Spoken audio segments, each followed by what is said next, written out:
one. Welcome back to, he's so enthusiastic over there. Welcome back to MJ BizCon 2022 version in November. Are we in November? We are. I am Dimitri Downing. We're here on the floor in the Aspire family treehouse here. Yee. With, Tweedly deet. You know what? You're getting Woodstock all excited over there. I'm here with my co-host with Mimosas for Mita Unshackled. Probably she'd make it Mita Shackled if she could. Luna. Hi guys, Luna. And we are thrilled to be interviewing and, introducing to the world out there an individual that we know from the Phoenix market who's associated with one of the top brands, the kids love them, in the United States cannabis industry, Alien Labs. Thank you. Return of the Alien. Wait, you got to get your mic a little closer? A little closer? Yeah, there you go. Is that good? So, Bruno, how did you get involved in cannabis? And what I want to do is go through your journey and see how you ended up with Alien Labs. Sure. Well, it's really interesting. So I graduated from the University of Florida with a degree in plant sciences, horticultural sciences specifically. You're a gator. Yeah, I am, for sure.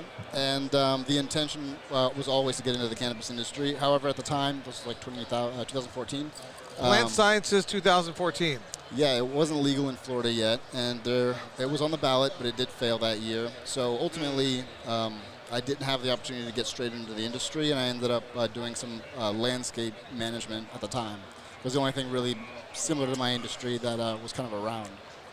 About a year and a half into that, just about 2 years, I had a work site injury where I almost lost my finger. Oof. Yeah, the big piece of tractor equipment fell on my hand. No joke. Had to go to the hospital.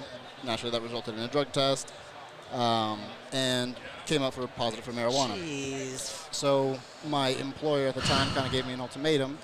I could choose to stop smoking weed and be tested on a monthly basis or whatever it was to make sure I had stopped. Non-option. Or, essentially I could leave the job. And Bye. On the spot, I told them that I wasn't going to be working with him anymore. And at that point, I literally packed all my stuff, my family and everything. It was just my wife and my dog at the time. Wow. And moved It's a out family. to California. It's a family. And then no job, I didn't know anyone out there, and just kind of picked things up. It started from scratch out in California. Good for you. It took me about a year to get into the cannabis industry, trying extremely hard. And then I finally did, although I did have to kind of come in from the bottom.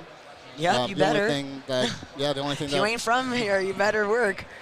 the only thing they were really willing to hire for was just like entry-level cultivation tech. Yeah, you Right. did your time. 2015. That was 2016 at the time. All right. And it informs you so much today. All of those roles, they're so important as you're a leader in the space to understand deeply. It really did. You know? After going, it was a difficult thing to have to go through at the time. I course. took a significant pay cut to be able to get into the industry. It's hazing. It's boot camp. Hazing. Yeah, I was living in LA, which was not cheap. At the time, actually, my wife was then pregnant with my twins.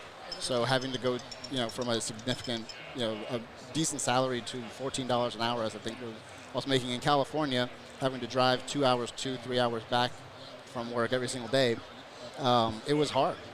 But it was the foot in the door that I needed.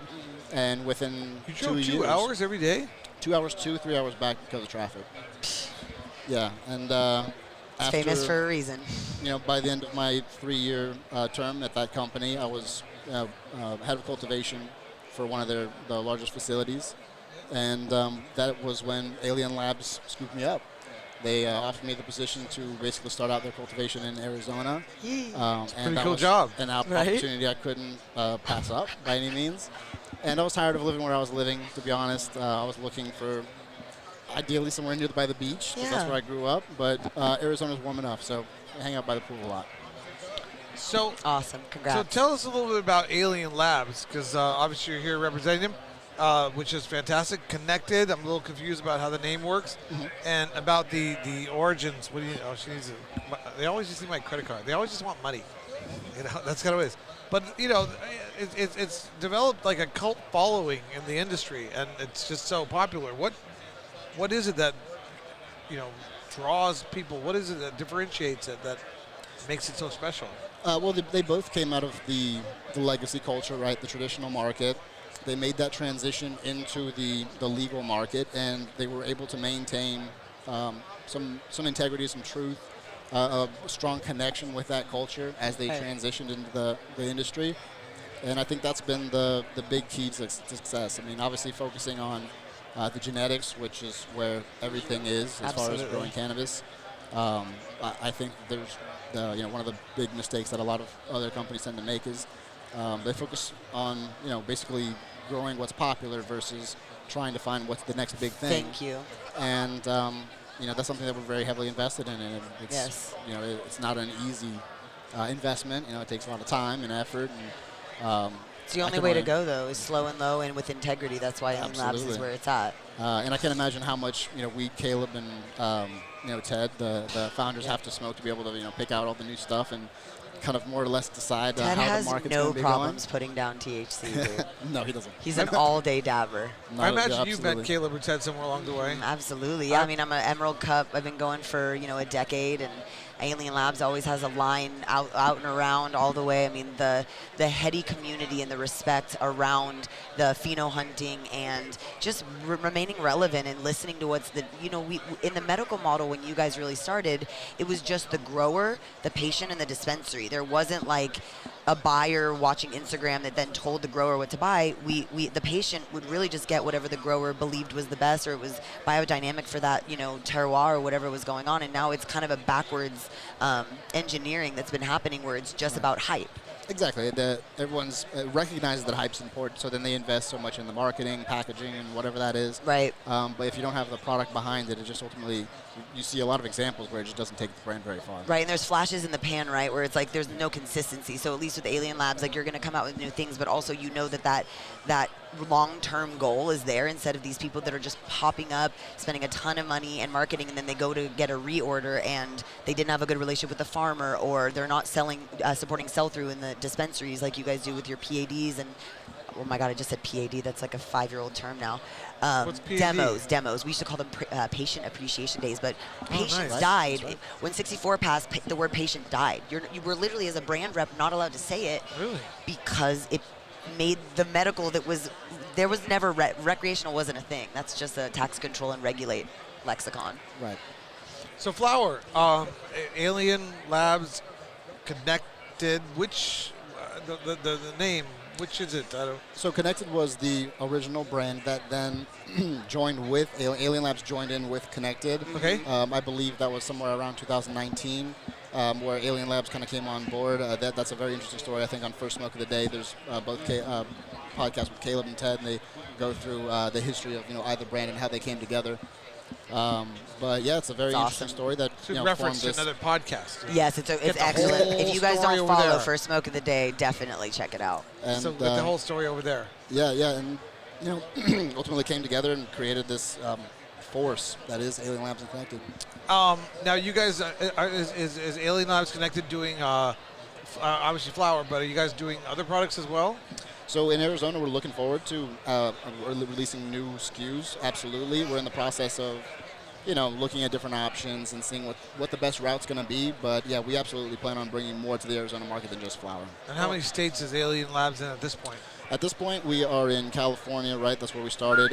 Arizona was our first state outside of California. Then now we're going to be launching in Florida here soon. Hey, turn up. Nice. Yeah, so Are we're you- going to be launching in Florida, I think, either at the end of this month or beginning of next When month. we saw how it went with Jungle Boys opening there, so all these California brands that are opening there are like ridiculously popular and blowing up and selling out and having lines like can't outside of imagine Nike why. stores for drops. Yeah, you that's know? a deprived market. to Warren say the least. Boro here. I'll take it. How do you pronounce your last name? Barbro. Well, but you have an East Coast accent. Barbro. Do you say Florida too? They're opening up in Florida. Do you know that Alien Labs is out? All the snowbirds, all the baby boomers are gonna love it too. They're like, my Yeah. kids post about that on their Instagram. I like that Ted guy. He's wholesome and nice. So is Alien Labs? Do people must ask you to white label for them? So if I'm a brand in flower in California and I'm thinking to myself, I'm Johnny Rockets, flower, coming to Arizona. They're coming over to you guys saying these guys are growing the best stuff. We want to put it branded and put it on the shelves. What do you guys do when that happens? Like LPs kind of a thing, like a license partner. Yeah, well, I mean, we got to focus on our brand and you guys don't growing don't white ourselves. label for anybody? No, we grow everything that we sell, and Yeah. we keep it all tight within our company. Yeah, you guys are in high demand in Arizona. I'm very familiar with that. That's actually good. I think that would. I'm not sure. I mean, it might diminish the brand if you guys did that, but and also. But this is why you want legacy people in this space, because we've learned that before. That's the thing. When people just use these buzzwords, it's not about identity politics of who was cool and who's not cool. It's you actually have lived experience and you know what quality control is, and you're a gatekeeper. You are naturally very defensive of the plant and the way it's going to be grown. So instead of just looking at pro formas and shaking hands, oh, those guys look like they'll probably do a good job. No, I'm not letting any of this out of my sight. It's like founder syndrome is so important to the NorCal OG legacy community, because the second that we've let it go outside of ourselves, I mean, really any business, there's a reason why we're so protective, of this baby. That's, you don't want to just hand it over and watch it dropped on its head, because it's the only IP we have. I mean, we're not a federal designation, right? So we can't, we have no IP in the national sense. All you have is your reputation. All you have is your name. All you have is that handshake. And it's a blessing and a curse. It sucks to have that be, what it is, but it keeps us safe in a lot of ways. It's very limiting from scale perspective and collaborations. If we were a normal other kind of a, not such a sensitive botanical, we might be able to do that. Let's say you're making distillate. Obviously, you could probably do that. The SOPs are clear.